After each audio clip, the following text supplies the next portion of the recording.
Welcome to Lindsey Jones University. I'm Dennis Stanley, and I'm going to be helping those of you who are coordinators and instructors log on to your Lindsey Jones University account. Now, that kind of account is one that is placed with an institution, and so you have the ability to log in and look at all of your students, add students, look at their data, make assignments, and do a variety of tasks. Keep in mind that a student may also have an individual account through you, or they may have an account through approaching Lindsey Jones University Home Study, so they could have a direct account themselves. Well, so when you log in, the first thing I'll tell you is that you need to have a username and a password. We probably will have set that up with email on you. If you've done that and you've opened the email and you've clicked Set Up Password, then you went and set it up, it would have taken to your dashboard already. After that happens and you log in, you want to actually not use that email anymore to go into the system. You just need to go to LindseyJonesUniversity.net. Now, keep in mind you can go to LindseyJonesUniversity.com. That's not a place necessary to log in, though there's a button there to log in. But you want to go to LindseyJonesUniversity.net to log in. This is true for all students and for all instructors. This is the place to go to. As you do go into LindseyJonesUniversity.net, the program itself, what you're going to need to keep in mind is that your login ID and your password is going to be shared with people in your program. So not every instructor or coordinator has their own login ID and password. You share that in the department.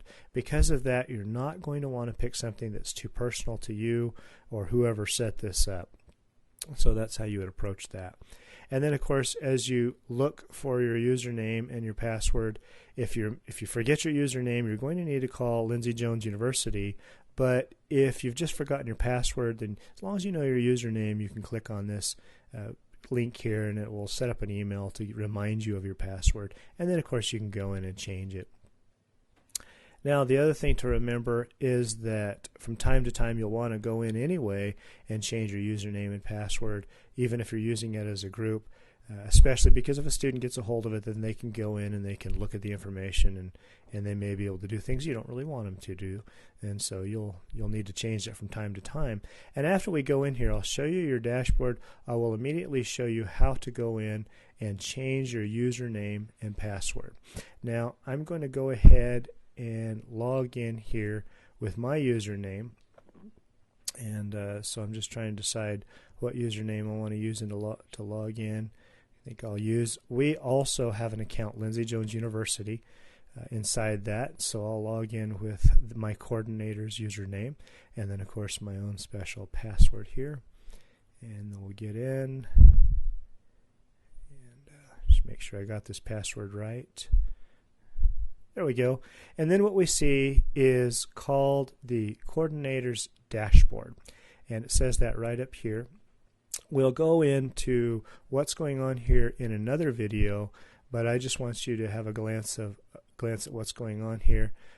You can see that our name is in the upper right hand corner, and then of course you can see your students over on the left.